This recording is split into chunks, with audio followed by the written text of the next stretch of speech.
Hello, myself CA Aravind BS, Faculty for Taxation at III Commerce Academy. CMA, Cost and Management Accountant. ഇന്ത്യയിലെ തന്നെ ഏറ്റവും മികച്ച finance professional കോഴ്സുകളിൽ ഒന്നാണ്. ICMAI, institute of cost and management accountants of India, central government പാർലമെന്റിൽ നിയമം വഴി form ചെയ്തിരിക്കുന്ന ഒരു പ്രൊഫഷണൽ ബോഡിയാണ്. ഈ പ്രൊഫഷണൽ ബോഡിയാണ് നമ്മുടെ രാജ്യത്ത് CMAസിനെ ക്രിയേറ്റ് ചെയ്തു.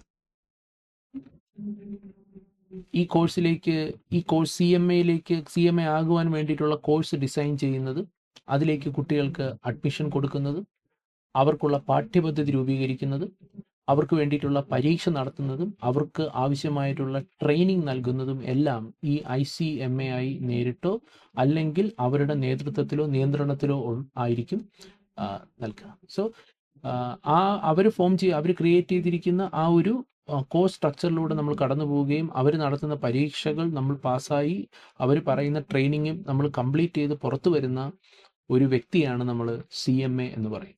എന്താണ് ഈ CMAയുടെ യഥാർത്ഥ സ്കോപ്പ്?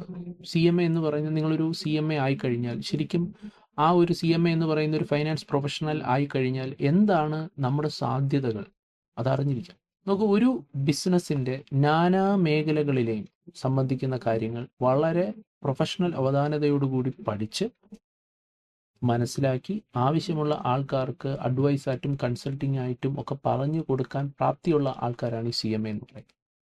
ഒരു ബിസിനസ്സിൻ്റെ വിവിധ മേഖലകൾ എന്ന് പറഞ്ഞാൽ, നാനാ മേഖലകൾ എന്ന് പറഞ്ഞു കഴിഞ്ഞാൽ അത് ബഡ്ജറ്റിംഗ് ആവാം, കോസ്റ്റിംഗ് ആകാം, പ്രൈസിങ് ആകാം, ക്യാപിറ്റൽ ഫൈനാൻസിങ് ആകാം, അതുപോലെ തന്നെ പ്രോജക്റ്റ് പെർഫോമൻസ് മാനേജ്മെൻറ്റുകളാകാം, ടാക്സേഷൻ ആകാം.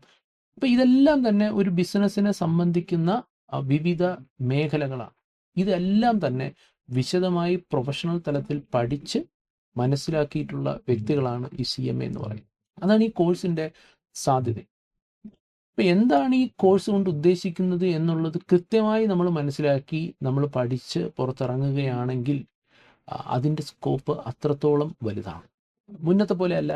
ഈ CMA കോഴ്സ് എന്താണെന്നുള്ളതിൻ്റെ പ്രാധാന്യം, CMA എന്ന് പറയുന്ന പ്രൊഫഷൻ എന്താണ് എന്നുള്ളതിൻ്റെ അതിൻ്റെ സാധ്യത മനസ്സിലാക്കി ഇന്ന് പഠിക്കാൻ വരുന്ന കുട്ടികളുടെ എണ്ണം മുമ്പത്തെക്കാൾ ഏറെ കൂടിക്കൂടി വരുന്നൊരു കാലഘട്ടം കൂടിയാണ്. മുമ്പ് നമ്മൾ ഫിനാൻസ് മേഖലയിലെ സുപ്രീം കോഴ്സ് എന്ന് നമ്മൾ വിചാരിച്ചിരുന്നത് CA ആണ്, ചാർട്ടേഡ് അക്കൗണ്ടൻറ്റ്. ശരി തന്നെയാണ്, CA ഒരു സുപ്രീം പ്രൊഫഷണൽ കോഴ്സ് തന്നെയാണ്. പക്ഷേ അത് CA എന്ന് പറയുമ്പോൾ വേറൊരു കോഴ്സും അതിനോട് കമ്പീറ്റ് ചെയ്യാനില്ല, അല്ലെങ്കിൽ CA എന്ന് പറയുന്ന കോഴ്സ് മാത്രമാണ് ഏറ്റവും വലുത്. CA പഠിച്ചാൽ മാത്രമേ നമുക്ക് ഫൈനാൻസ് മേഖലയിൽ ഒരു നല്ലൊരു പ്രൊഫഷൻ കെട്ടിപ്പടുക്കാൻ പറ്റുള്ളൂ എന്നുള്ള ഒരു ധാരണ ഉണ്ടായിരുന്നു. CMA അത്രത്തോളം തന്നെ ഒരു ആൾക്കാർക്ക് അധികം അത്രത്തോളം ശ്രദ്ധിക്കപ്പെടാതെ കിടന്നതാണ്. പക്ഷെ കാലോചിതമായിട്ട് ICMAI ഇവരുടെ കോഴ്സ് സ്ട്രക്ചറിൽ കൊണ്ടുവരുന്ന 4 വർഷം കൂടുമ്പോൾ കൊണ്ടുവരുന്ന മാറ്റങ്ങളും അവരുടെ ഓരോ വിഷയത്തിലും സബ്ജക്റ്റിൽ കൊണ്ടുവരുന്ന അപ്ഡേറ്റുകളും ഒക്കെ തന്നെ ഇപ്പോൾ ഒരു എന്താ പറയുക, ഒരു കട്ടിംഗ് എഡ്ജ് കോമ്പറ്റിറ്റീവ് കോഴ്സാക്കി മാറ്റിയിട്ടുണ്ട് ഈ CMA. നമുക്കിപ്പോൾ തള്ളിക്കളയാൻ പറ്റാത്ത എന്താണ്, CA ആണ് CMAക്കാളും ബെറ്റർ എന്ന്. CAക്ക് CAയുടേതായിട്ടുള്ള റോളുകളുണ്ട്, ഉത്തരവാദിത്തങ്ങളുണ്ട്. CAക്ക് മാത്രം ചെയ്യാൻ പറ്റുന്ന കാര്യങ്ങൾ നമ്മുടെ രാജ്യത്ത് ഇപ്പോഴും ഉണ്ട്. വേറെ ഒരു പ്രൊഫഷണൽസിനും ചെയ്യാൻ പറ്റാത്ത അത്രയും പവേഴ്സ് CAക്ക് ഇപ്പോഴും ഉണ്ട്. പക്ഷേ പൊതുവായി ഒരു ഫൈനാൻസ് മേഖലയിലെ ഒരു ജോബ് റോൾ എടുത്തിട്ടുണ്ടെന്നുണ്ടെങ്കിൽ CA കമ്പീറ്റ് ചെയ്ത് നിൽക്കാൻ പറ്റുന്ന തരത്തിലുള്ള അറിവുകൾ നേടാൻ ഇന്ന് അറ്റ് പ്രസൻറ്റ് CMA കോഴ്സിൻ്റെ സിലബസും അതിൻ്റെ ട്രെയിനിങ് രീതികൾക്കും കവർ ചെയ്യാൻ പറ്റുന്നു എന്നുള്ളതാണ് ഒരു സത്യം. പക്ഷെ ഇത് കൂടുതൽ മനസ്സിലാക്കണമെന്നുണ്ടെങ്കിൽ നമ്മളിത് പഠിക്കുമ്പോഴേ, നമ്മൾ പഠിച്ച് പോകുമ്പോഴേ നമുക്കിതിൻ്റെ ഇപ്പോൾ CMAയിൽ കവർ ചെയ്യുന്ന സബ്ജക്റ്റുകൾ നമ്മൾ വിശദമായി പഠിക്കുമ്പോഴും അല്ലെങ്കിൽ ആ കാര്യങ്ങൾ നമ്മൾ മനസ്സിലാക്കുമ്പോഴൊക്കെയാണ് നമുക്ക് മനസ്സിലാവുന്നത് ഇത്രത്തോളം ഒരു ബെറ്റർ ആയിട്ടുള്ള പുതിയ കണ്ടംപററി ഏരിയാസ്. ഇപ്പോൾ നമുക്ക് AI റിലേറ്റഡ് ആയിട്ടുള്ള കാര്യങ്ങൾ, ഒരുപാട് കാര്യങ്ങൾ ഈ പറയുന്ന കോഴ്സിനകത്ത് ഉൾക്കൊള്ളിക്കാൻ CMA ഇൻസ്റ്റിറ്റ്യൂട്ട് ശ്രദ്ധിക്കുന്നുണ്ട്. മുമ്പൊക്കെ പറയുന്നതിൽ കുറേയൊക്കെ സത്യം ഉണ്ടായിരുന്നു. CMA ഇൻസ്റ്റിറ്റ്യൂട്ട് സ്വന്തമായിട്ടൊരു പ്രൊഫഷണൽ എഡ്യൂക്കേഷൻ ബോർഡിൻ്റെ പോരായ്മ, മറ്റ് പ്രൊഫഷണൽ ബോഡീസ് ഇടുന്ന CAയുടെ പരീക്ഷാ പേപ്പറുകൾ, പല യൂണിവേഴ്സിറ്റികളുടെ MBA ക്വസ്റ്റ്യൻ പേപ്പറുകൾ, ഇതൊക്കെ ആ ക്വസ്റ്റ്യൻസൊക്കെ അതേപടി കോപ്പി ചെയ്ത് CMA പരീക്ഷയ്ക്ക് ഇടുന്ന ഒരു സാഹചര്യമൊക്കെ മുൻ കാലഘട്ടങ്ങളിൽ ഉണ്ടായിരുന്നു. അപ്പോൾ കുറച്ച് ക്വസ്റ്റ്യൻ പേപ്പർ ഇതേ ക്വസ്റ്റ്യൻ തന്നെയല്ലേ നമ്മൾ പരീക്ഷയ്ക്ക് ക്വസ്റ്റ്യൻ കിട്ടുമ്പോഴത്തേക്കും ഇതേ ക്വസ്റ്റ്യൻ തന്നെയല്ലേ മുമ്പ് 2 അറ്റംപ്റ്റ് മുന്നേ ഉള്ള CA പരീക്ഷയ്ക്ക് ഉണ്ടായിരുന്നു, അല്ലെങ്കിൽ ഇത് നമ്മൾ ഏതോ ഒരു യൂണിവേഴ്സിറ്റിയുടെ മറ്റേ MCOMൻ്റെ ക്വസ്റ്റ്യൻ പേപ്പർ ഉണ്ടായിരുന്ന അതേ ക്വസ്റ്റ്യൻ ആണല്ലോ എന്നൊക്കെ തോന്നുന്ന തരത്തിലുള്ള ഒരു കാര്യം ഉണ്ടായിരുന്നു. പക്ഷേ ഇപ്പോൾ അതല്ല. ഇപ്പോൾ ഒരു പ്രൊഫഷണൽ ബോഡിയായിട്ട് ICMA മാറിക്കൊണ്ടിരിക്കുന്നു എന്നുള്ളതിൻ്റെ ഒരു തെളിവാണ് ഇപ്പോഴത്തെ പുതിയ കോഴ്സ് സ്ട്രക്ചർ. അത്രത്തോളം മികച്ച ഒരു പ്രൊഫഷണൽ ഫിനാൻസ് മേഖലയിൽ കമ്പീറ്റ് ചെയ്യപ്പോൾ ഒരുപാട് പ്രൊഫഷണൽ കോഴ്സുകൾ മുന്നോട്ട് വരുമ്പോൾ ആ പ്രൊഫഷണൽ കോഴ്സുകളോടെല്ലാം തന്നെ കമ്പീറ്റ് ചെയ്ത് നിൽക്കാൻ പറ്റുന്ന തരത്തിലേക്കുള്ള ഒരു പ്രൊഫഷണൽ ബോഡിയായിട്ട് ICMA ഉയർന്നു കഴിഞ്ഞു. നമുക്ക് ധൈര്യമായിട്ട് നമ്മുടെ ബിസിനസ്സിൻ്റെ പ്രശ്നങ്ങൾ നമുക്കിപ്പോൾ പഠിച്ച് പുറത്തിറങ്ങുന്ന ഒരു CMAക്കാരനുമായിട്ടും CMA പ്രൊഫഷണലുമായിട്ട് ഇപ്പോൾ പാസ്സായി വരുന്ന ഒരാളെന്നല്ല, നല്ല ട്രെയിനിങ് കിട്ടിയിട്ടുള്ള CMA അവരുദ്ദേശിക്കുന്ന തരത്തിലുള്ള ട്രെയിനിങ് കിട്ടിയിട്ടുള്ള ഒരു CMAക്കാരന് ഏതൊരു ബിസിനസ്സിൻ്റെ പ്രോബ്ലങ്ങളും കൈകാര്യം ചെയ്യാൻ പറ്റുന്ന തരത്തിലേക്ക് ഉയർത്തിക്കൊണ്ടുവരാൻ ICMA പ്രത്യേകം ശ്രദ്ധ കൊടുക്കുന്നുണ്ട്. ഓക്കെ, ഇപ്പം ഞാൻ CMA കോഴ്സിലേക്ക് വരികയാണെന്നുണ്ടെങ്കിൽ നമുക്ക് CMAക്ക് കോഴ്സിലേക്ക് ജോയിൻ ചെയ്യാൻ പ്രധാനമായും 3 സ്റ്റേജസ് ആണ് നമുക്കുള്ളത്. ഡിഗ്രി +2 കഴിഞ്ഞ് വരുന്നവർക്കാണെന്നുണ്ടെങ്കിൽ അതിനൊരു ഫൗണ്ടേഷൻ ഉണ്ട്. ഫൗണ്ടേഷൻ കഴിഞ്ഞാൽ അടുത്തത് ഇൻ്റർമീഡിയറ്റ് ആണ്. ഇൻ്റർമീഡിയറ്റ് കഴിഞ്ഞാൽ ഫൈനൽ. അങ്ങനെ 3 സ്റ്റേജസ് ആണ് നമുക്ക് ഇതിനകത്തുള്ളത്. ഇനി നിങ്ങൾക്ക് ഫൗണ്ടേഷൻ റൂട്ട് താല്പര്യമില്ല, +2 കഴിഞ്ഞ് ഫൗണ്ടേഷൻ റൂട്ട് അല്ലാതെയും നിങ്ങൾക്ക് CMA പ്രൊഫഷനിലേക്ക് വരാനായിട്ട് സാധിക്കും. അതിനു വേണ്ടിയിട്ട് സർട്ടിഫൈഡ് അക്കൗണ്ടിങ് ടെക്നീഷ്യൻ എന്ന് പറയുന്ന ഒരു സമാന്തര കോഴ്സുണ്ട്. നിങ്ങൾക്കൊരു പ്രൊഫഷണൽ കോഴ്സ് ചെയ്യാൻ പറ്റുന്നില്ല, അതിന് പകരം നിങ്ങൾക്കൊരു അക്കൗണ്ടിങ് കോഴ്സിന് ജോയിൻ ചെയ്യണമെങ്കിൽ CMA അത് നിങ്ങൾക്ക് പ്രൊവൈഡ് ചെയ്യുന്നുണ്ട്. CAT certified accounting technician 2 പാർട്ടാണുള്ളത്. അതിലെ പാർട്ട് 1 നിങ്ങൾ കംപ്ലീറ്റ് ചെയ്തിട്ടുണ്ടെങ്കിൽ ആ ഒരു ക്വാളിഫിക്കേഷൻ വെച്ച് നിങ്ങൾക്ക് CMA പ്രൊഫഷനിലേക്ക് ഫൗണ്ടേഷൻ ഇല്ലാതെ ബൈപ്പാസ് ചെയ്ത് നേരെ ഇൻ്റർമീഡിയറ്റ് കോഴ്സിൽ ജോയിൻ ചെയ്യാൻ പറ്റും. അപ്പോൾ ഇങ്ങനെ 2 മാർഗ്ഗങ്ങളാണ് നിങ്ങൾക്കുള്ളത് നേരിട്ട് CMA പ്രൊഫഷനിലേക്ക് വരാൻ. ഒന്നുകിൽ ഫൗണ്ടേഷൻ റൂട്ട് വഴിയും, അല്ലെങ്കിൽ CAT കംപ്ലീറ്റ് ചെയ്ത് പാർട്ട് 1 കംപ്ലീറ്റ് ചെയ്ത് നേരെ CMA ഇൻ്റർമീഡിയറ്റിലേക്ക് നിങ്ങൾക്ക് പ്രൊഫഷനിലേക്ക് എൻ്റർ ചെയ്യാം. ഇതൊന്നും ഇല്ലാതെ തന്നെ നിങ്ങൾക്ക് നേരിട്ട് ഡയറക്റ്റ് എൻട്രി റൂട്ടുണ്ട്. ഡിഗ്രി നിങ്ങൾ കംപ്ലീറ്റ് ചെയ്ത ആളാണെന്നുണ്ടെങ്കിൽ ഇനി ഡിഗ്രി കംപ്ലീറ്റ് ചെയ്ത് കഴിഞ്ഞാലും നിങ്ങൾക്ക് നേരിട്ട് CMA ഇൻ്റർമീഡിയറ്റിലേക്ക് പ്രൊഫഷനിലേക്ക് നിങ്ങൾക്ക് എന്ത് ചെയ്യാം, എൻ്റർ ചെയ്യാം. CMA ഇൻ്റർമീഡിയറ്റിൽ നിങ്ങൾക്ക് 8 പേപ്പറാണ് പഠിക്കാനുള്ളത്. അതിൽ നിങ്ങൾക്ക് അക്കൗണ്ടിങ് പഠിക്കാനുണ്ട്, ഫൈനാൻഷ്യൽ മാനേജ്മെൻറ്റ് പഠിക്കാനുണ്ട്, കോസ്റ്റിംഗ് പഠിക്കാനുണ്ട്, ടാക്സേഷൻ ലോസ് പഠിക്കാനുണ്ട്, വിവിധ ബിസിനസ് നിയമങ്ങൾ നിങ്ങൾക്ക് പഠിക്കാനുണ്ട്, ഓപ്പറേഷൻസ് മാനേജ്മെൻറ്റ്, പെർഫോമൻസ് മാനേജ്മെൻറ്റ്, അങ്ങനെ ബിസിനസ്സിനെ സംബന്ധിക്കുന്ന നമ്മുടെ രാജ്യത്തെ അല്ലെങ്കിൽ നമ്മുടെ ലോകത്തെ ബിസിനസ് വേൾഡിനെ സംബന്ധിക്കുന്ന സകലമാന ഏരിയകളും കവർ ചെയ്തു പോകുന്ന ഒരു മികച്ച പ്രൊഫഷണൽ കോഴ്സാണ് CMA. അതിൻ്റെ CMA ഇൻ്റർമീഡിയറ്റ്.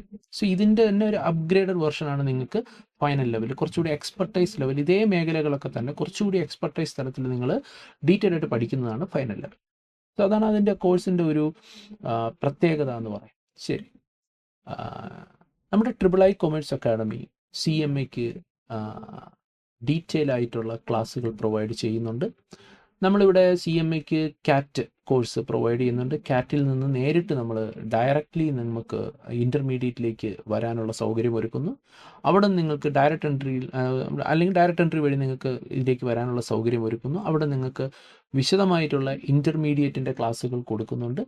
ഇൻ്റർമീഡിയറ്റിൻ്റെ ക്ലാസ്സിന് ശേഷം നിങ്ങൾക്ക് പ്രൊഫഷണൽ ലെവലിലേക്ക് പോകുമ്പോൾ നമ്മളിപ്പോൾ നിലവിൽ പ്രൊഫഷണൽ ക്ലാസ് CMAയുടെ ഫൈനൽ ലെവലിലേക്ക് വരുമ്പോൾ CMAയുടെ ഫൈനൽ ലെവലിലെ ക്ലാസ്സസും നിലവിലിപ്പോൾ III പ്രൊവൈഡ് ചെയ്യുന്നുണ്ട്. അപ്പോൾ നമുക്ക് എക്സിക്യൂട്ടീവ് CAT ലെവൽ കോഴ്സിനും അതുപോലെ തന്നെ ഇൻ്റർമീഡിയറ്റ് ലെവൽ കോഴ്സിനും നമുക്ക് ഓഫ്ലൈൻ പ്ലസ് ഓൺലൈൻ ക്ലാസ്സുകൾ അവൈലബിൾ ആണ്.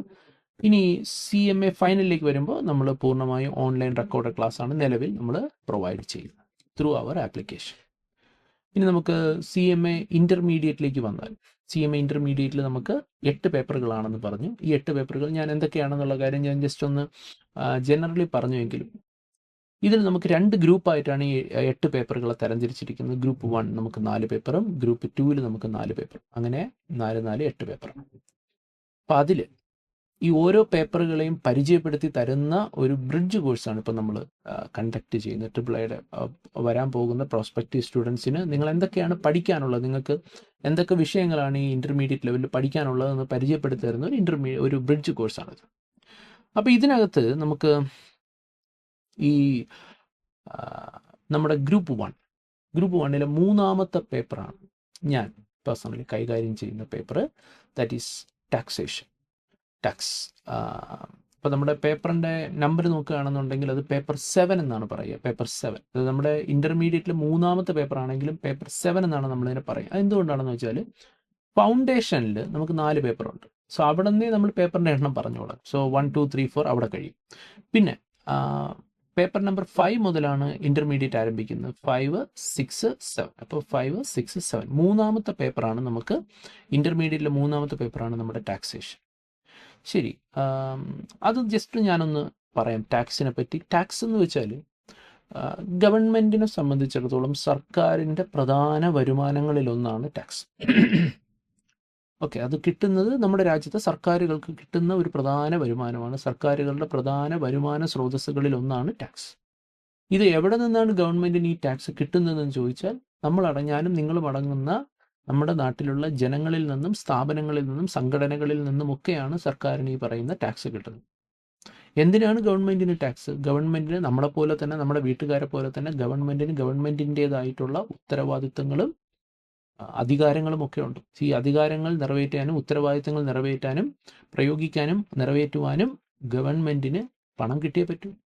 നമുക്ക് നമ്മുടെ മാതാപിതാക്കൾ നമ്മളോട് ഉത്തരവാദിത്തമുണ്ട്. നമുക്ക് ഭക്ഷണം മേടിച്ചു തരാനും വസ്ത്രം മേടിച്ചു തരാനും അവരുടെ കാര്യങ്ങൾ നോക്കാനും അവർക്ക് പണം വേണ്ടതുപോലെ തന്നെ നാട്ടിലുള്ള ജനങ്ങളുടെ സുരക്ഷ ഉറപ്പാക്കുവാനും റോഡ് നന്നാക്കുവാനും റോഡ് ഉണ്ടാക്കുവാനും വൈദ്യുതി എത്തിക്കുവാനും കുടിവെള്ളം എത്തിക്കുവാനും ഒക്കെ ഗവൺമെൻറ്റിൻ്റെ ഉത്തരവാദിത്തങ്ങളിൽപ്പെട്ടതാണ്.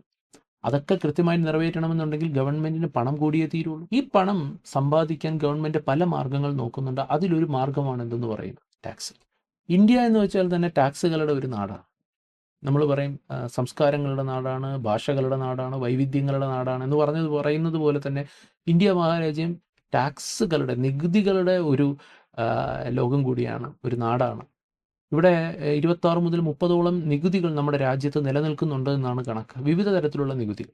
ഓക്കെ, അപ്പോൾ ഇവിടെ CMAയിൽ നമ്മുടെ രാജ്യത്ത് നിലനിൽക്കുന്ന ബിസിനസ്സിനെ സംബന്ധിക്കുന്ന നമ്മുടെ നാട്ടിലെ ബിസിനസ് സമൂഹത്തെ സംബന്ധിക്കുന്ന പ്രധാനപ്പെട്ട ചില നികുതി നിയമങ്ങളെപ്പറ്റി അതിവിശദമായി വിശാലമായി നമ്മളിവിടെ പഠിക്കുന്നുണ്ട്, ഡീറ്റെയിൽ ആയിട്ട്. ഇൻ്റർമീഡിയറ്റിൽ നമ്മൾ അതിൻ്റെ പഠനം ആരംഭിക്കും. ഇൻ്റർമീഡിയറ്റിലും ഫൈനൽ ലെവലിലുമായിട്ട് വിശദമായിട്ട് നമ്മൾ എന്ത് ചെയ്യുന്നുണ്ട്, ടാക്സ് നിയമങ്ങളെ പറ്റി പഠിക്കുന്നുണ്ട്. ടാക്സുകളെ പ്രധാനമായി 2ആയിട്ട് തരംതിരിക്കുന്നുണ്ട്. ഡയറക്റ്റ് ടാക്സ് എന്നും ഇൻഡയറക്റ്റ് ടാക്സ് എന്നും പറയുന്നുണ്ട്. പ്രത്യക്ഷ നികുതിയും പരോക്ഷ നികുതി. വ്യക്തികളുടെ മേളിൽ നേരിട്ട് ചുമത്തുന്ന നികുതിയാണ് പ്രത്യക്ഷ നികുതി എന്ന് പറയുന്നത്. പരോക്ഷ നികുതി അഥവാ ഇൻഡയറക്റ്റ് ടാക്സ് എന്ന് പറയുന്നത് വിവിധ ഇടപാടുകളുടെ മേളിൽ വരുന്ന നികുതികളാണ്. അതിപ്പോൾ ഗുഡ്സ് കൈമാറുന്ന ഇടപാടുകളാകാം, സേവനങ്ങൾ സർവീസസ് കൈമാറുന്ന ഇടപാടുകളാകാം, ഇമ്മൂവബിൾ പ്രോപ്പർട്ടീസിൻ്റെ കൈമാറ്റത്തിൻ്റെ ഇടപാടുകളാകാം, സാമ്പത്തിക ഇടപാടുകൾ ഫൈനാൻഷ്യൽ ട്രാൻസാക്ഷൻസിൻ്റെ ഇടപാടുകളാകാം, ഓഹരി കൈമാറ്റത്തിൻ്റെ ഇടപാടുകളാകാം. ഇത്തരം ഇടപാടുകളുടെ മേളിൽ വരുന്ന നികുതികളാണ് പരോക്ഷ നികുതി അഥവാ ഇൻഡയറക്റ്റ് ടാക്സ്. ഇതൊക്കെ ഒരു കച്ചവടക്കാരൻ അവൻ്റെ കച്ചവടത്തെ സ്വാധീനിക്കുന്ന, സംബന്ധിക്കുന്ന, ബാധിക്കുന്ന നികുതികളാണ്. അപ്പോൾ ഇതൊക്കെ ഒരു CMA പ്രൊഫഷണൽ വിശദമായി ഡീറ്റെയിൽ ആയിട്ട് അറിഞ്ഞിരിക്കണം. നാളെ ഒരു ബിസിനസ്സിൽ ഒരു വിഷയം വരുമ്പോൾ ആ കാര്യം അവനത് പറഞ്ഞു കൊടുക്കേണ്ടത് ആരുടെ ചുമതല കൂടിയാണ്? ഒരു കോസ്റ്റ് മാനേജ്മെൻറ്റ് അക്കൗണ്ടൻ്റായ ആ സ്ഥാപനത്തിൻ്റെ കോസ്റ്റ് കൺട്രോളർ ആയിട്ടുള്ള, ഫൈനാൻസ് കൺട്രോളർ ആയിട്ടുള്ള, ഫൈനാൻസ് മാനേജർ ആയിട്ടുള്ള, ചീഫ് ഫൈനാൻഷ്യൽ ഓഫീസർ ആയിട്ടുള്ള നമ്മുടെ ഉത്തരവാദിത്തമാണ്. ഒരു സ്ഥാപനത്തിൻ്റെ CFO ആവുന്നത്, കോസ്റ്റ് കൺട്രോളർ ആവുന്നതൊക്കെ ആരാണ്? CMAക്കാരാണ്. സോ അവനിതൊക്കെ പറഞ്ഞു കൊടുക്കേണ്ട, ആ സ്ഥാപനത്തിന് ഈ കാര്യങ്ങളൊക്കെ പറഞ്ഞു കൊടുക്കേണ്ടത്, ടാക്സ് റിലേറ്റഡ് ആയിട്ടുള്ള പ്ലാനിങ്ങുകൾ നടത്തേണ്ടത്, ബഡ്ജറ്റിംഗ് നടത്തേണ്ടത് ഒക്കെ ആരാണ്? ഈ പറയുന്ന പൊസിഷനിൽ ഇരിക്കുന്ന CMAക്കാരുടെ ഉത്തരവാദിത്തം. അതുകൊണ്ടാണ് ഇൻസ്റ്റിറ്റ്യൂട്ട് ഡീറ്റെയിൽ ആയിട്ട് തന്നെ ഈ ഒരു വിഷയം നമ്മുടെ പ്രൊഫഷനകത്ത് ഉൾപ്പെടുത്തിയിരിക്കുന്നത്. പക്ഷെ നമുക്ക് നല്ലതുപോലെ പഠിക്കാനുണ്ട് അതിനെപ്പറ്റി, നമ്മളത് പഠിക്കുകയും ചെയ്യും. അപ്പോൾ ഇവിടെ നമ്മൾ ഇൻ്റർമീഡിയറ്റ് ലെവലിൽ പേപ്പർ 7 നമുക്ക് 100 മാർക്കിൻ്റെ പേപ്പറാണ്. ഈ 100 മാർക്കിൽ 50 മാർക്കിന് നമുക്ക് ഡയറക്റ്റ് ടാക്സ് നിയമവും 50 മാർക്കിന് ഇൻഡയറക്റ്റ് ടാക്സ്. ഡയറക്റ്റ് ടാക്സ് നിയമം എന്ന് പറഞ്ഞ് നമ്മൾ പഠിക്കുന്നത് ഇൻകം ടാക്സ് നിയമമാണ്, ഇൻകം ടാക്സ് ലോ, ആദായ നികുതി നിയമം മലയാളം. അതേപോലെ തന്നെ ബാക്കി 50 മാർക്ക് ഇൻഡയറക്റ്റ് ടാക്സിനകത്ത് നമ്മൾ പഠിക്കുന്നത് GST, goods and services tax നിയമങ്ങളും അതുപോലെ തന്നെ കസ്റ്റംസ്. കേട്ടിട്ടുണ്ടോ? കസ്റ്റംസും ഇറക്കുമതി കയറ്റുമതി, ഇമ്പോർട്ട് എക്സ്പോർട്ട്. നമ്മുടെ രാജ്യത്ത് ഇമ്പോർട്ടും എക്സ്പോർട്ടും നടക്കുമ്പോൾ സർക്കാർ ഈടാക്കുന്ന നികുതിയാണ് എന്തെന്ന് പറയുന്നത് കസ്റ്റംസ് ഡ്യൂട്ടി എന്ന് പറയും. സോ ഒരു ബിസിനസ്സിൻ്റെ ഭാഗമാണ് ഈ ഇമ്പോർട്ടും എക്സ്പോർട്ടും ഒക്കെ. സോ അതൊക്കെ നമ്മൾ പഠിക്കേണ്ടി വരും. ഫൈനൽ ലെവലിലേക്ക് പോകുമ്പോൾ കുറച്ചുകൂടി കടന്ന് കസ്റ്റംസിനോടൊപ്പം നമ്മൾ വിദേശ വ്യാപാര നയങ്ങളെ പറ്റിയൊക്കെ പഠിക്കും, ഫോറിൻ ട്രേഡ് പോളിസിയെ പറ്റിയൊക്കെ പഠിക്കും. സോ ഇത് നമുക്ക് ഒരു പ്രൊഫഷനായി സ്വീകരിക്കാൻ പറ്റുന്ന ഒരു മേഖല കൂടിയാണ്. ഇനി നിങ്ങൾ CMA ആയാൽ തന്നെ നിങ്ങൾക്ക് വേണമെങ്കിൽ ടാക്സ് കൺസൾട്ടിങ്ങിൽ മാത്രം സ്പെഷ്യലൈസ് ചെയ്ത് നിങ്ങൾക്ക് മാറാൻ പറ്റും. ഇപ്പോൾ ഞാൻ പ്രൊഫഷണലി ഒരു ചാർട്ടേഡ് അക്കൗണ്ടൻ്റ് ആണ്. ഞാൻ ടാക്സ് കൺസൾട്ടിങ് ഒരു പ്രൊഫഷനായി സ്വീകരിച്ചിരിക്കുന്ന ആൾ കൂടിയാണ്.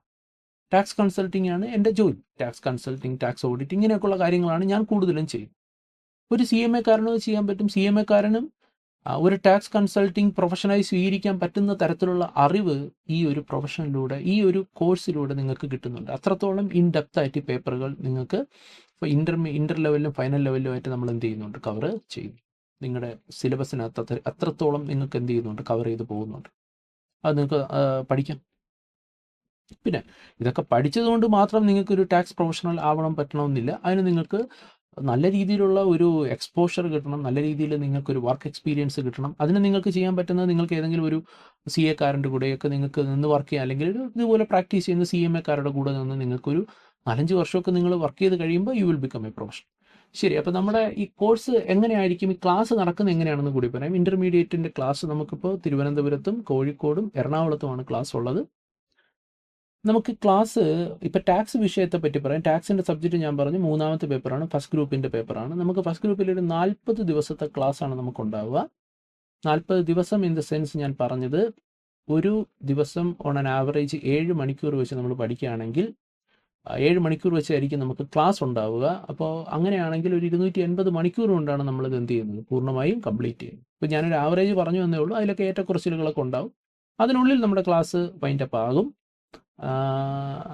പിന്നെ ഈ ക്ലാസ് നമുക്കിവിടെ തന്നെ നിങ്ങൾക്ക് ഇൻസ്റ്റിറ്റ്യൂട്ടിൻ്റെ സ്റ്റഡി മെറ്റീരിയൽ ഉണ്ട്. ഞാനിപ്പോൾ ഇവിടെ ഇൻസ്റ്റിറ്റ്യൂട്ടിൻ്റെ സ്റ്റഡി മെറ്റീരിയലാണ് നിങ്ങൾക്കിവിടെ ഞാൻ സ്ക്രീനിൽ നിങ്ങൾക്കിവിടെ ഞാൻ ഷെയർ ചെയ്തിരിക്കുന്നത്. നിങ്ങൾക്കത് കാണാനായിട്ട് സാധിക്കും. ഇത് ICMAയുടെ തന്നെ സ്റ്റഡി മെറ്റീരിയലാണ്, പേപ്പർ 7. ഇതിപ്പോൾ ഡയറക്റ്റ് ടാക്സേഷൻ പാർട്ടാണ് ഞാനിപ്പോൾ ഇവിടെ ഷെയർ ചെയ്ത്. ഇതേപോലെ തന്നെ ഇൻഡയറക്റ്റ് ടാക്സേഷൻ്റെ ഒരു പാർട്ട് 50 മാർക്കിന് നിങ്ങൾക്കിവിടെ കവർഡ് ആണ് നിങ്ങളുടെ മെറ്റീരിയൽ. ഞാനിപ്പോൾ ഇവിടെ ഷെയർ ചെയ്തിട്ടില്ല. അപ്പോൾ ഈ ക്ലാസ് നിങ്ങൾക്കിത് സ്റ്റഡി മെറ്റീരിയലാണ്. സ്റ്റഡി മെറ്റീരിയൽ നിങ്ങൾ രജിസ്റ്റർ ചെയ്ത് കഴിഞ്ഞാൽ നിങ്ങളുടെ വീട്ടിലേക്ക്, അഡ്രസ്സിലേക്ക് മെറ്റീരിയൽ നിങ്ങൾക്ക് ലഭിക്കും. ഈ മെറ്റീരിയൽ നമ്മൾ ഉപയോഗിക്കുമെങ്കിലും നിങ്ങൾക്കിവിടെ ഇതല്ലാതെ തന്നെ നിങ്ങൾക്കൊരു സെപ്പറേറ്റ് സ്റ്റഡി മെറ്റീരിയൽ നിങ്ങൾക്ക് തന്നിട്ടുണ്ടാകും. നിങ്ങൾക്കിത് പഠിക്കുവാനുള്ള, ഒരു പ്രൊഫഷണൽ എക്സാമിനേഷൻ ആകുമ്പോൾ നമ്മളിപ്പോൾ ഒരു അറിവ് നേടുക എന്നതിനേക്കാൾ ഉപരി നമ്മൾ എൻ്റെ ഒരു പരീക്ഷ കൂടി പാസ്സാവണമല്ലോ. അപ്പോൾ നമ്മൾ കുറേ ക്ലാസ് അറ്റൻഡ് ചെയ്ത്, എല്ലാ ക്ലാസ്സും നിങ്ങൾ കൃത്യമായിട്ട് എൻ്റെ 40 ക്ലാസ് നിങ്ങൾ അറ്റൻഡ് ചെയ്ത് നിങ്ങൾ എല്ലാ കാര്യങ്ങളും മനസ്സിലാക്കി എന്നതുകൊണ്ട് മാത്രം പാസ്സാവണമെന്നില്ല. പാസ്സാവണമെങ്കിൽ അത് പരീക്ഷയ്ക്ക് വേണ്ടി കൂടി തയ്യാറെടുക്കും. വിഷയം പഠിച്ചാൽ മാത്രം പോരാ, പരീക്ഷയ്ക്ക് തയ്യാറെടുക്കണമെങ്കിൽ നിങ്ങൾ ക്വസ്റ്റ്യൻ വർക്കൗട്ട് ചെയ്യണം. ഇപ്പം IIIയിൽ നിന്ന് നിങ്ങൾക്ക് 1000-ലധികം ക്വസ്റ്റ്യൻസ് ഈ പറയുന്ന ഈ 40 ദിവസം കൊണ്ട് നമ്മൾ പഠിക്കുന്നതിന് മോർ ദാൻ 1000 ക്വസ്റ്റ്യൻസ്, 1200 ക്വസ്റ്റ്യൻസ് നിങ്ങൾക്ക് വിത്ത് ആൻസർ. അതിനകത്ത് മൾട്ടിപ്പിൾ ചോയ്സ് ക്വസ്റ്റ്യൻസ് ഉണ്ടാകും, ഡിസ്ക്രിപ്റ്റീവ് ക്വസ്റ്റ്യൻസ് ഉണ്ടാകും, പ്രോബ്ലംസ് ഉണ്ടാകും, ഇതൊക്കെ ഉണ്ടാകും. വിത്ത് ആൻസേഴ്സ് നിങ്ങൾക്ക് തരുന്നുണ്ട്. അപ്പോൾ അത് നിങ്ങൾ ക്വസ്റ്റ്യൻ വായിച്ച് പഠിക്കും. ക്ലാസ്സിൻ്റെ കൺസെപ്റ്റ് തരുന്ന നോട്ടിനോടൊപ്പം തന്നെ ഇതും തരും. ഇതും നിങ്ങൾ എന്ത് ചെയ്യണം, നോക്കി വായിച്ച് ക്വസ്റ്റ്യൻ ആൻസർ നിങ്ങൾ എന്ത് ചെയ്യണം, പഠിക്കേണ്ടി വരും, പഠിക്കണം. പ്ലസ് ഇവിടെ നിങ്ങൾക്ക് വർക്ക് ബുക്ക് എന്ന് പറയുന്നൊരു സംവിധാനമുണ്ട്. വർക്ക് ബുക്കിനകത്ത് നിങ്ങൾക്ക് ക്വസ്റ്റ്യൻസ് മാത്രമായിരിക്കും തരിക, ആൻസർ നിങ്ങൾ സ്വയം ചെയ്യണം. നിങ്ങൾക്ക് നോട്ടുണ്ട്, പഠിക്കാനുള്ള നോട്ടുണ്ട്, നിങ്ങളുടെ ഇൻസ്റ്റിറ്റ്യൂട്ടിൻ്റെ സ്റ്റഡി മെറ്റീരിയൽ ഉണ്ട്, നിങ്ങൾക്ക് ക്വസ്റ്റ്യൻസ് ആൻസർ 1000-ന് മേളിൽ ക്വസ്റ്റ്യൻസ് ആൻസർ എല്ലാം തന്നിട്ടുണ്ട്. അതൊക്കെ പഠിച്ചിട്ട് നിങ്ങൾക്ക് വർക്ക് ബുക്ക് ഉണ്ടാകും. വർക്ക് ബുക്കിലെ ക്വസ്റ്റ്യൻസ് നിങ്ങൾ എന്ത് ചെയ്യണം, വർക്കൗട്ട് ചെയ്ത് പഠിക്കണം, സ്വന്തമായിട്ട് ആൻസർ എഴുതി പഠിക്കണം. പിന്നെ ഇവിടെ മിക്കവാറും ആഴ്ചകളിൽ നിങ്ങൾക്ക് മോഡൽ, ഓരോ ഏരിയ കഴിയുമ്പോഴും പഠിച്ച ക്ലാസ് കഴിയുമ്പോഴും നിങ്ങൾക്കിവിടെ ടെസ്റ്റ് പേപ്പേഴ്സ് ഉണ്ടാകും. ആ ടെസ്റ്റ് പേപ്പർ നിങ്ങൾ നിർബന്ധമായും അറ്റൻഡ് ചെയ്യണം. ഇവിടെ വേറെ ആരെയും ബോധിപ്പിക്കാനല്ല, നമ്മൾ പഠിച്ച കാര്യങ്ങൾ നമ്മൾ പരീക്ഷയോടുള്ള എക്സാമിനോടുള്ള ആ പേടി മാറിയാൽ മാത്രമേ നമുക്ക് ഇതുപോലുള്ള പ്രൊഫഷണൽ എക്സാമിനേഷൻ നമുക്ക് അവിടെ പോയി അറ്റൻഡ് ചെയ്യാൻ പറ്റത്തുള്ളൂ. സോ പരീക്ഷകൾ മാക്സിമം അറ്റൻഡ് ചെയ്യുക. ക്ലാസ് എല്ലാം കഴിഞ്ഞതിന് ശേഷം സ്റ്റഡി ലീവ് സമയത്ത് നിങ്ങൾക്ക് മോഡൽ ക്വസ്റ്റ്യൻ എക്സാമിനേഷൻസ് ഉണ്ട്. പരീക്ഷയുടെ മോഡൽ എക്സാമിനേഷൻ ഉണ്ടാകും. ഇനി ക്ലാസ് കഴിഞ്ഞതിന് ശേഷം നിങ്ങൾക്ക് റീസെൻ്റ് അമെൻമെൻറ്റിൻ്റെ ഡിസ്കഷൻസ്, പരീക്ഷയ്ക്ക് വേണ്ട റെലവൻറ്റ് ടോപ്പിക്സിൻ്റെ discussions, quick revisions, final lap എന്നൊക്കെ പറഞ്ഞിട്ട് ചവറ് പോലെ യൂട്യൂബിനകത്ത് തന്നെ ഇൻസ്റ്റിറ്റ്യൂട്ട് നേരിട്ട് നടത്തുന്ന സംഭവങ്ങളുണ്ടാകും. പിന്നെ ക്ലാസ് നിങ്ങൾക്ക് ഹൈബ്രിഡ് മോഡിലാണ് ക്ലാസ് നടക്കുന്നതുകൊണ്ട് തന്നെ ഇൻ കേസ് ക്ലാസ് മിസ്സായിട്ടുണ്ടെന്നുണ്ടെങ്കിൽ ആ മിസ്സായ ക്ലാസ് നിങ്ങൾക്ക് മൊബൈൽ ആപ്പ് വഴി നിങ്ങൾക്ക് എന്ത് ചെയ്യുന്നുണ്ടാവും, പ്രൊവൈഡ് ചെയ്യുന്നുണ്ടാവും. പക്ഷേ അതൊരു അവസരമായി കാണരുത്. എന്ന് വെച്ചാൽ എന്നാൽ പിന്നെ ക്ലാസ്സിന് പോകണ്ടല്ലോ, നിങ്ങൾക്ക് വീട്ടിലിരുന്ന് ഇത് കണ്ടാൽ മതിയല്ലോ. അത് ഏറ്റവും വലിയ അബദ്ധമായിരിക്കും. കഴിയുന്നത്ര ക്ലാസ്സിൽ നിങ്ങൾ നേരിട്ട് വരാൻ പറ്റും. കാരണം നിങ്ങൾ ഓൺലൈനായിട്ട് പഠിക്കുന്നതും അധ്യാപകനിൽ നിന്ന് നേരിട്ട് കേട്ട് പഠിക്കുന്നതും തമ്മിൽ വലിയ വലിയ വ്യത്യാസങ്ങളുണ്ട്. നിങ്ങളുടെ ടേസ്റ്റ് എന്തോ ആയിക്കൊള്ളട്ടെ, അതിനിവിടെ പ്രസക്തിയില്ല. എനിക്കല്ലാതെ പഠിക്കുന്നതാണ് താല്പര്യം. വ്യത്യാസമുണ്ട്, എന്തൊക്കെ പറഞ്ഞാലും അതിന് വ്യത്യാസമുണ്ട്. ഒരു സംശയം നിങ്ങൾ പഠിച്ചുകൊണ്ടിരിക്കുമ്പോൾ പെട്ടെന്നായിരിക്കും നിങ്ങൾക്കൊരു സംശയം ഉണ്ടാവുക. അത് നിങ്ങൾക്ക് ഒരിക്കലും ഓൺലൈനായിട്ട് പെട്ടെന്ന് ക്ലാരിറ്റി വരണമെന്നില്ല. ഇത്തരം സർവീസസാണ് ട്രിപ്പിൾ ഐ നിങ്ങൾക്ക് എന്ത് ചെയ്യുന്നത്, ഈ CMA കോഴ്സുമായി ബന്ധപ്പെട്ട് നിങ്ങൾക്ക് പ്രൊവൈഡ് ചെയ്യുന്നത്. ടാക്സേഷൻ പേപ്പറുമായിട്ട് പേഴ്സണലി ഞാൻ ട്രിപ്പിൾ ഐ ത്രൂ പ്രൊവൈഡ് ചെയ്യുന്നു. സോ ഇതൊക്കെ യൂട്ടിലൈസ് ചെയ്ത് സ്വന്തം ഉത്തരവാദിത്വം ഏറ്റെടുത്ത് പഠിക്കാൻ ശ്രമിക്കുക. ഏറ്റവും അത്യാവശ്യം നമുക്ക് വേണ്ടതെന്ന് പറഞ്ഞാൽ, ഇതൊരു പഠനം എന്ന് പറയുന്ന ഒരു കൃത്യമായിട്ടുള്ള ഡെഡിക്കേറ്റഡ് ആയിട്ടുള്ള ഒരു യാത്രയായി കണ്ട് അതിൻ്റെ ഉത്തരവാദിത്തം ഏറ്റെടുത്ത് പഠിക്കുക എന്നുള്ളതാണ്. നിങ്ങൾ അസിസ്റ്റ് ചെയ്യാൻ ഇവിടെ ട്രിപ്പിൾ ഐ ഉണ്ട്. എല്ലാത്തിനും അതിൻ്റേതായിട്ടുള്ള ഏറ്റവും പെർഫെക്റ്റ് ആയിട്ടുള്ള ഫാക്കൽറ്റീസിൻ്റെ ലൈനപ്പ് ഇവിടെയുണ്ട്. അത് യൂട്ടിലൈസ് ചെയ്ത് എത്രയും പെട്ടെന്നുള്ള അറ്റംപ്റ്റിൽ മികച്ച മാർക്കോടുകൂടി പാസ്സാവാൻ ശ്രമിക്കുക. So once again I welcome you all to triple I commerce academy.